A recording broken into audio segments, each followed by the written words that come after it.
Nancy DeMoss Wolgemuth diz: por que será que às vezes temos uma maior tendência ou predisposição a demonstrar bondade às pessoas de fora do que às pessoas de casa?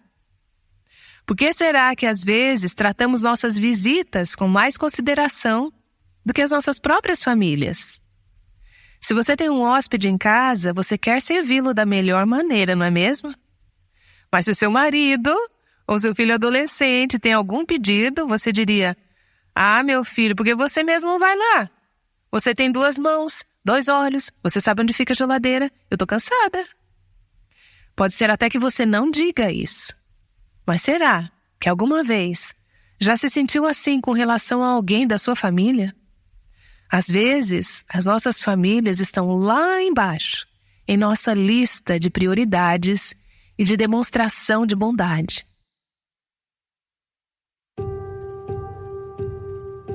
Este é o Aviva Nossos Corações com Nancy DeMoss Wolgemuth, autora de Mulheres Atraentes Adornadas por Cristo, na voz de Renata Santos. Quando uma amiga está internada ou acabou de ter um bebê, o que você faz? Muitas mulheres colocam a mão na massa e vão comprar presentes, fazer refeições. Querem demonstrar bondade de maneiras práticas. Hoje vamos discutir como podemos fazer o mesmo com aqueles que estão mais próximos de nós. Continuamos agora com a série Adornadas Vivendo Tito 2, de 1 a 5. Uma mulher veio falar comigo ao final de uma conferência do Aviva Nossos Corações e começou a me contar sobre todas as coisas que Deus tinha feito em sua vida. Como eu queria entender completamente a história dela, eu pedi que ela me mandasse um e-mail contando o seu testemunho. E ela escreveu o seguinte: meu querido marido adora comida mexicana. Como eu não gosto muito, eu só cozinhava comida mexicana para ele 2 vezes ao ano, no Dia dos Pais e no seu aniversário. Eu até ficava irritada quando ele me pedia para fazer comida mexicana mais vezes.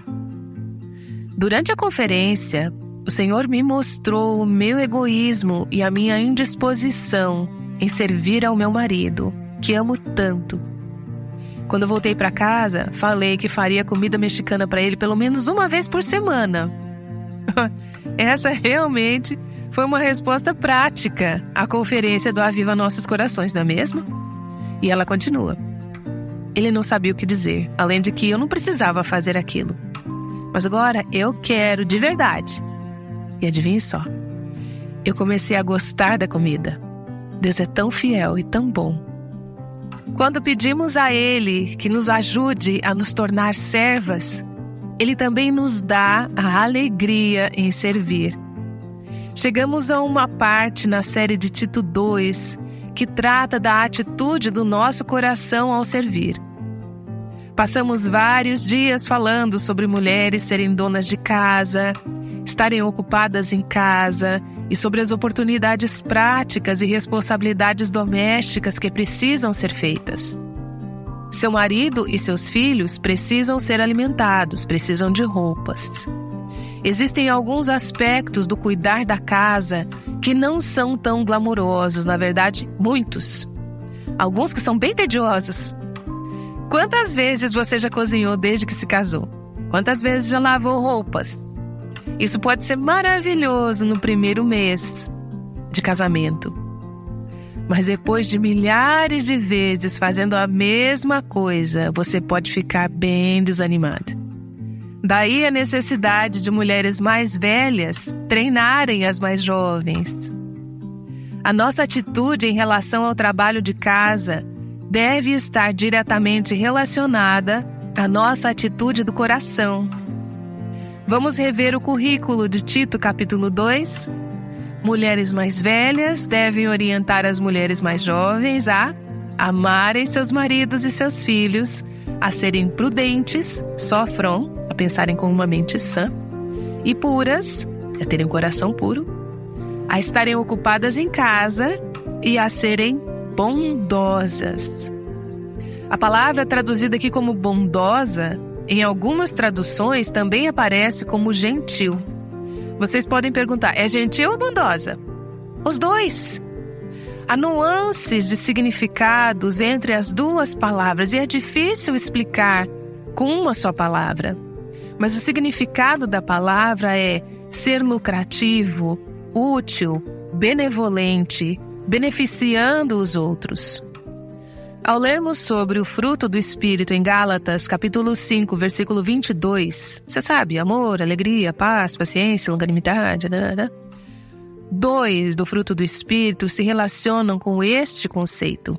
Um é a amabilidade e o outro é a bondade. Estes 2 conceitos estão interligados.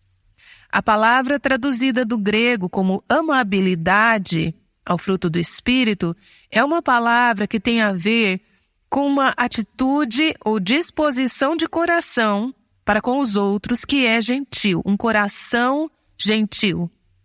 A palavra que é traduzida como bondade ao fruto do Espírito e a palavra que é usada aqui em Tito 2 é uma palavra que significa não apenas um coração gentil, mas uma ação gentil em prol dos outros. Essa palavra significa bondade ativa. Você possui um coração bondoso ou gentil, mas você age, faz transbordar. Jerry Bridges fala sobre essas qualidades interligadas da bondade e da amabilidade. Ele diz: a amabilidade é a disposição interior criada pelo Espírito Santo que nos deixa sensíveis às necessidades dos outros, sejam elas físicas, emocionais ou espirituais. A bondade é a amabilidade em ação, palavras e feitos. Há 2 pontos a considerar: a atitude do coração e a ação. Estamos falando sobre as coisas que você faz em sua casa, por seu marido, seus filhos, vizinhos, colegas de sala de seus filhos, pessoas na igreja, ou seja, tudo o que fazemos de maneiras práticas para servir aos outros. Fazemos essas coisas não apenas por senso de dever, ou só para cumprir as nossas listas de afazeres, ou porque somos obrigadas a fazê-las, mas porque Deus, por meio de seu Espírito Santo, colocou a bondade e a amabilidade em nossos corações. As boas ações, os atos bondosos, as coisas que fazemos transbordam de corações bondosos e gentis. Essa bondade ativa flui de um coração gentil, é motivada pela gentileza. Isso é importante, especialmente para aquelas entre nós que se sentem presas ao dever. Queremos fazer o bem enquanto estivermos respirando, mas eu vejo muitas mulheres servindo ao Senhor sem amor, servindo as suas famílias sem alegria. Aliás, isso pode ser verdade para qualquer tipo de serviço. O Senhor tem falado comigo em meus estudos. A maior parte das minhas boas obras, deveres e tarefas não estão relacionadas ao mundo doméstico, mas se relacionam ao estudo, à preparação para ensinar, escrever livros e coisas que algumas pessoas acham que amariam fazer. Você talvez ame a ideia de fazer algumas dessas coisas, mas é porque você nunca as fez. É um trabalho difícil. Como o trabalho em seu lar, este é um trabalho difícil e muitas vezes tedioso. Muitas vezes, tarde da noite, quando todos já foram para a cama, você começa a sentir pena de si mesma e a pensar no que você ganha com tudo isso. Você se pergunta, por que está fazendo isso? Por que não pode ter uma vida normal, como as pessoas que dormem à noite? Mas ao invés disso, você está acordada, cuidando de um bebezinho que está doente durante a noite. Ou está fazendo almoço pela 1000ª vez para seus filhos e pensa que ninguém se importa com o seu trabalho. A não ser quando não é feito, aí as pessoas notam. Podemos começar a ficar ressentidas. Podemos começar a ter autopiedade, a comparar as nossas vidas com as vidas de outras pessoas, ou desejar ter as vidas delas e começar a empurrar as nossas tarefas com a barriga, parar de fazê-las de coração Mas a Bíblia está falando aqui sobre a motivação em servir, em cuidar da casa, que é a bondade e a gentileza em ação. Isso é importante porque nos lembra que esta vida não é centrada em nós mesmas, mas nos outros. Essa passagem em Tito 2, na verdade toda a Bíblia, é um chamado para sermos mulheres abnegadas, não egoístas, não centradas em nós mesmas, mas centradas em Cristo e centradas nos outros. Um comentarista, falando sobre essa passagem, diz sobre a mulher mais jovem: essa mulher será um canal de bênçãos para o seu marido, para a sua família, para os outros. Ela não apenas recebe a bênção de Deus, ela é um canal de bênçãos. Ela crescerá espiritualmente, deixando o egoísmo da infância. Ela será uma condutora da graça de Deus. Graça no interior, graça no exterior. Nós recebemos graça, nós transbordamos graça para os outros. De dentro de seu ser mais íntimo, fluirão rios de água viva. Essa palavra, amabilidade, bondade, tem a ver com a generosidade, com a alegria e com o amor com o qual nós realizamos o nosso chamado como mulheres. Antes da Nancy voltar com a parte 2 deste episódio, ela nos contará sobre uma mulher da Nigéria que se mudou para a Alemanha para se casar e entrou em contato com o Aviva Nossos Corações para contar sua história. Isso mesmo. Assim que ela se mudou da Nigéria para a Alemanha, ela passou por um momento muito ruim em sua vida. Seu marido a deixou e se casou com outra mulher. Ela descreveu a história da seguinte forma: pela primeira vez em minha vida, eu estava totalmente só.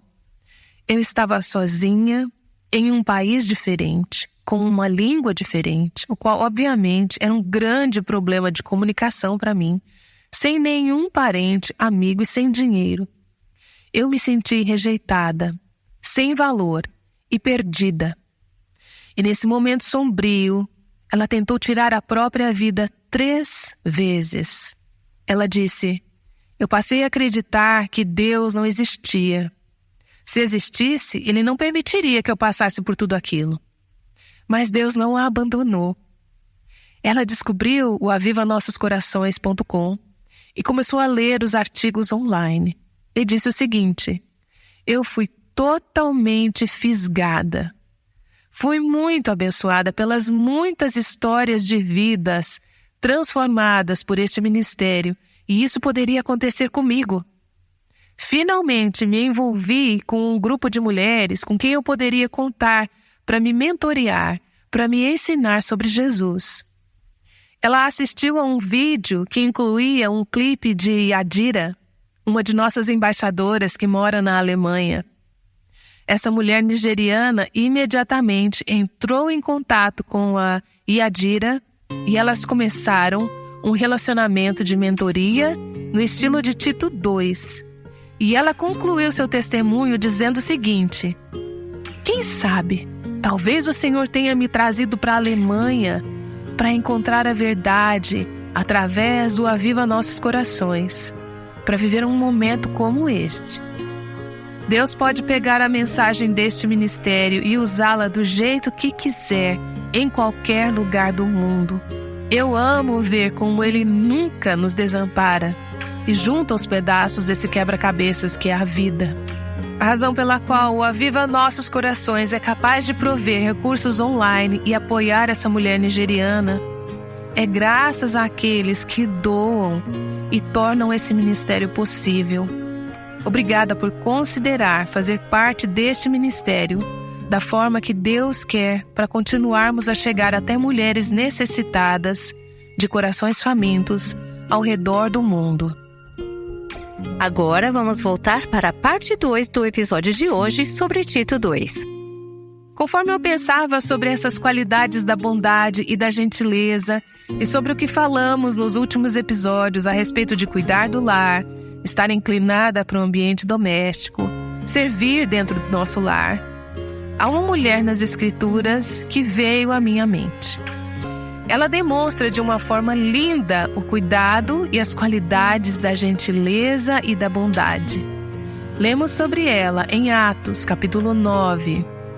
Vamos ler apenas um parágrafo de Atos, capítulo 9. É só isso que é dito sobre essa mulher nas Escrituras. Mas tenho certeza que se no fim da minha vida, um parágrafo como esse puder ser escrito a meu respeito, posso dizer que vivi uma vida frutífera. Isso ocorreu nos primeiros dias da igreja. E lembre-se de que todo o Império Romano, a Era Romana, foi uma época muito maligna. As pessoas eram extremamente centradas em si mesmas. E é nesse contexto que nasce essa igreja, que está engatinhando e que é tão diferente do mundo de todas as maneiras possíveis. Essa mulher, Dorcas, é um exemplo do contraste, da diferença que a graça de Deus faz nas vidas das pessoas. Atos 9:36 diz: em Jope havia uma discípula chamada Tabita, que em grego é Dorcas. Então, antes de mencionar qualquer outra coisa a respeito da identidade de Dorcas, essa passagem diz que ela era uma discípula, ela era uma seguidora de Cristo. Este é o ponto de partida. O serviço flui de ser uma discípula e uma seguidora de Jesus Cristo. As mulheres que não conhecem a Jesus podem ser excelentes donas de casa. Elas podem ter muitos talentos e habilidades, podem ser boas mães, boas esposas em muitos aspectos. Mas elas não podem ser mulheres cristãs verdadeiras, porque elas não têm o poder do Espírito Santo habitando em seus corações e as capacitando, motivando e guiando no que fazem. Então, em primeiro lugar, Dorcas era uma discípula. Para ser uma mulher verdadeira, primeiro, é preciso se tornar uma seguidora de Jesus Cristo. E ela era. Eu amo a próxima frase que a descreve no final do versículo 36. Que se dedicava a praticar boas obras e a dar esmolas. Essa não é uma ótima descrição? Ela realizava boas obras. A palavra boas é ágathos, que significa beneficial, útil, produtiva, que beneficia os outros, a bondade em ação. Ela se dedicava a praticar boas obras e a dar esmolas. Ela não tinha apenas bondade em seu coração, isso transbordava em boas obras para que os outros pudessem ver as suas boas obras e glorificar o seu Pai que está no céu. E ela se dedicava a praticar essas boas obras e atos de caridade.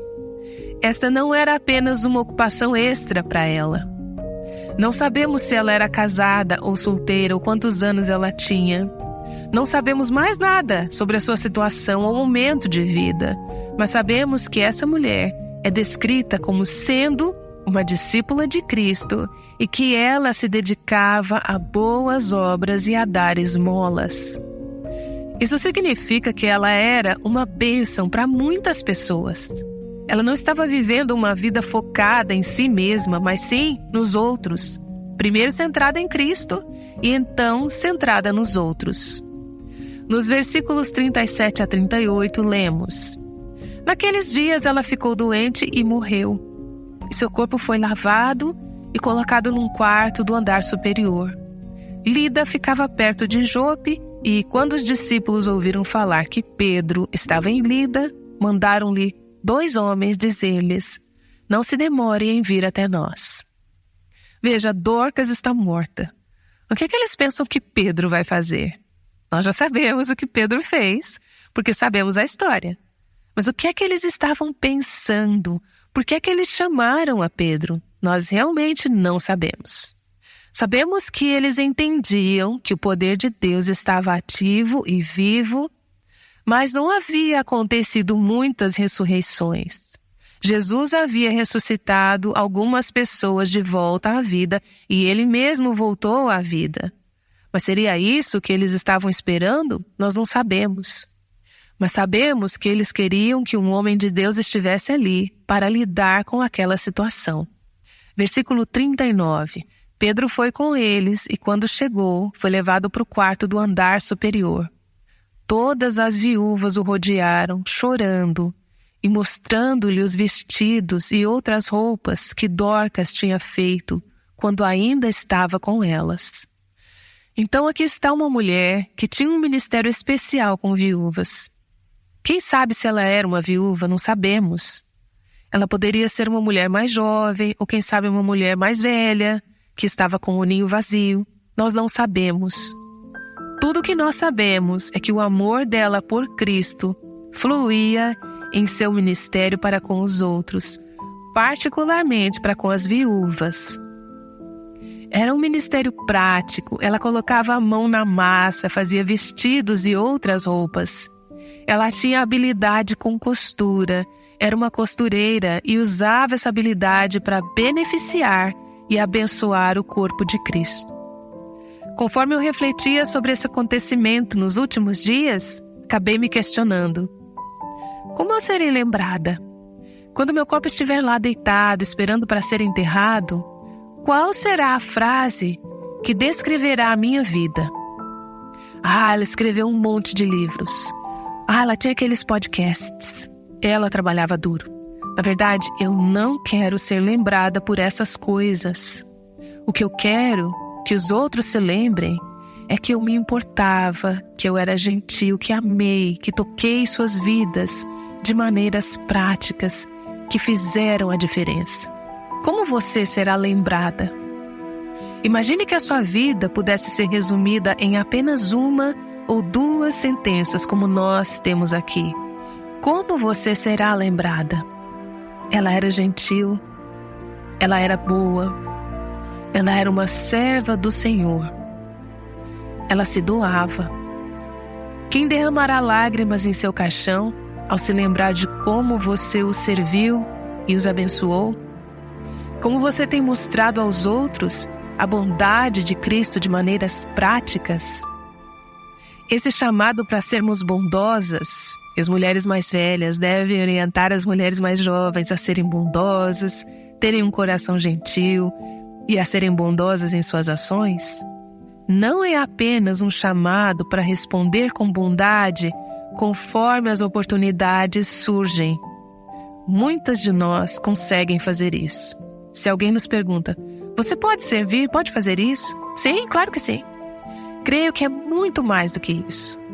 É o chamado para procurarmos de forma proativa oportunidades para ser bênção para os outros, para demonstrar a bondade de Deus para os outros, tomar iniciativa. Dê uma olhada na sua igreja. Vamos à igreja, encontramos muitas pessoas lá. Passamos uns pelos outros nos corredores e dizemos, oi, como você está? Tudo bem? A maioria das pessoas não está bem. E será que paramos para tentar descobrir como elas realmente estão e quais são suas necessidades reais? Há algum tempo eu recebi um e-mail de alguém que frequenta a minha igreja.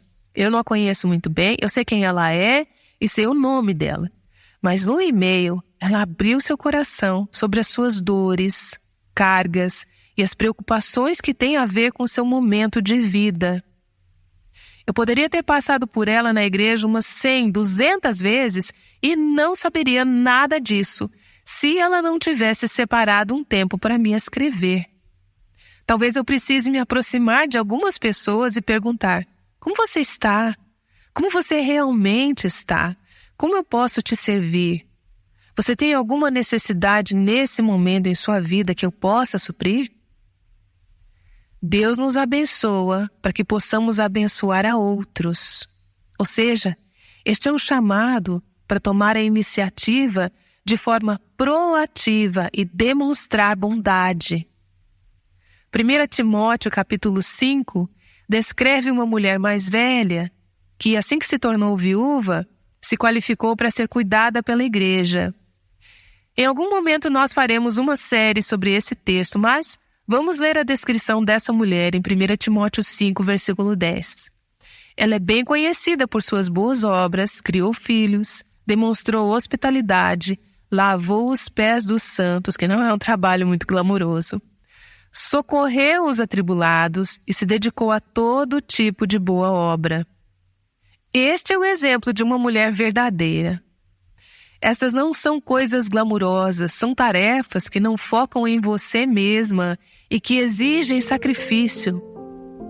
Mas nós fomos chamadas a ser e fazer essas coisas como mulheres e a ministrar a bondade de Deus aos outros. Para quem devemos demonstrar bondade? Nossa bondade deveria ser direcionada a quem? Eu vou dar vários exemplos. Em primeiro lugar, as nossas famílias. Por que será que, às vezes, temos uma maior tendência ou predisposição a demonstrar bondade às pessoas de fora do que às pessoas de casa?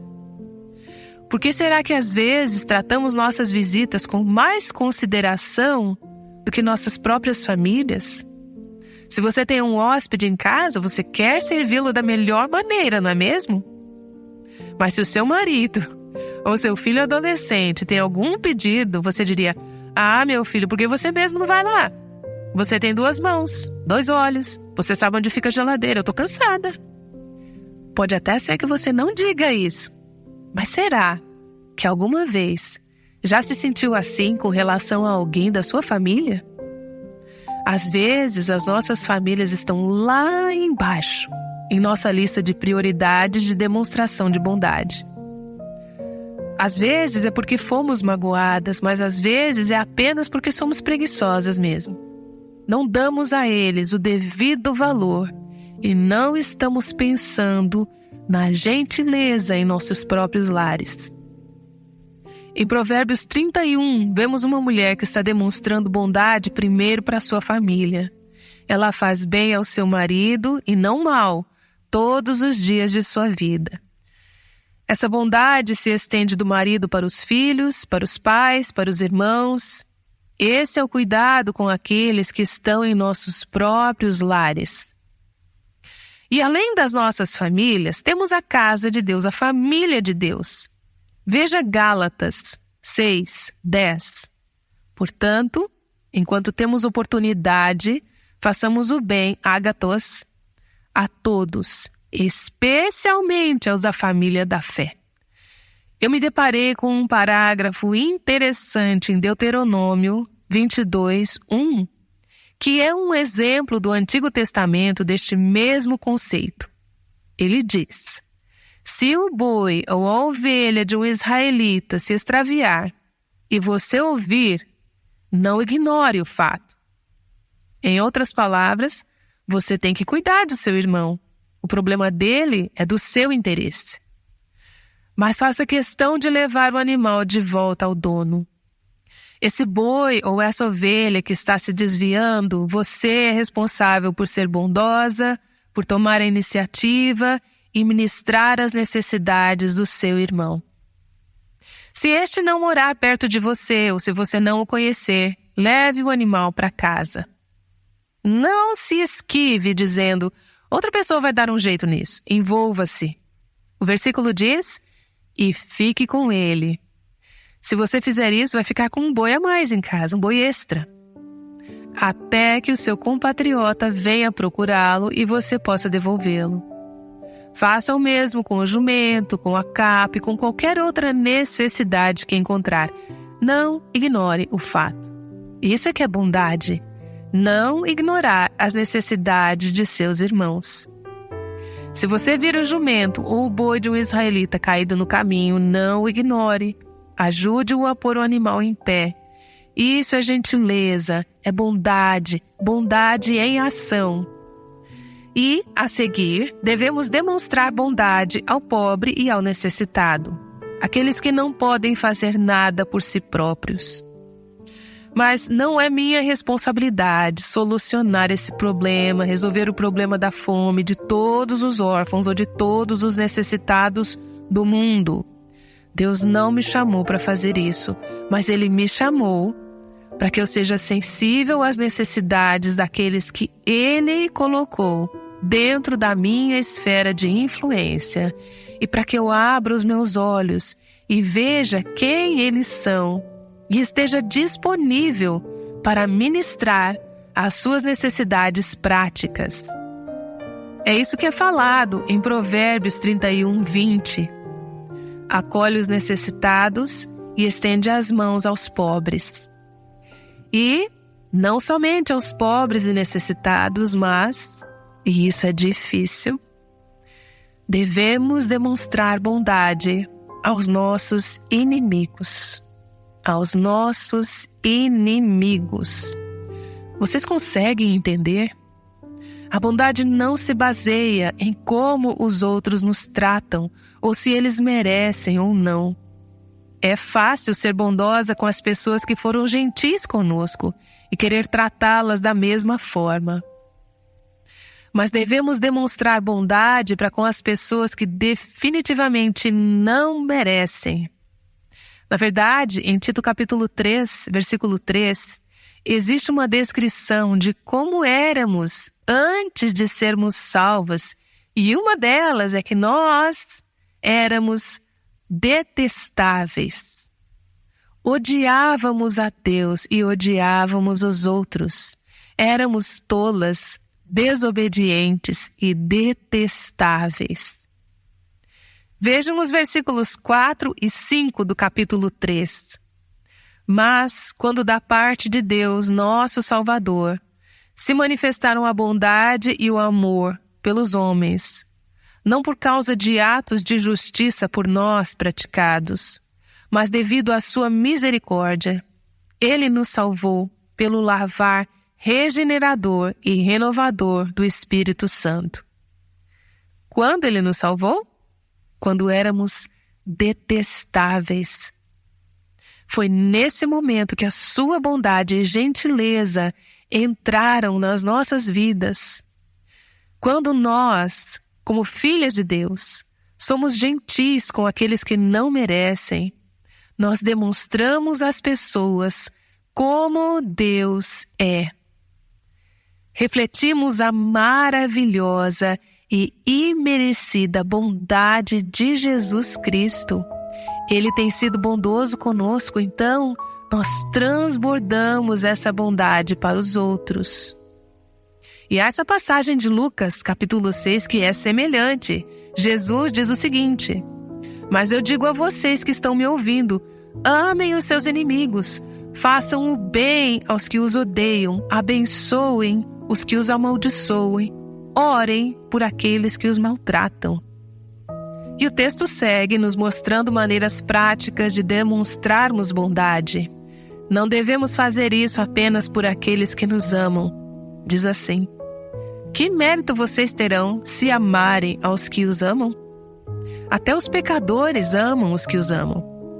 E que mérito terão se fizerem o bem àqueles que são bons para com vocês?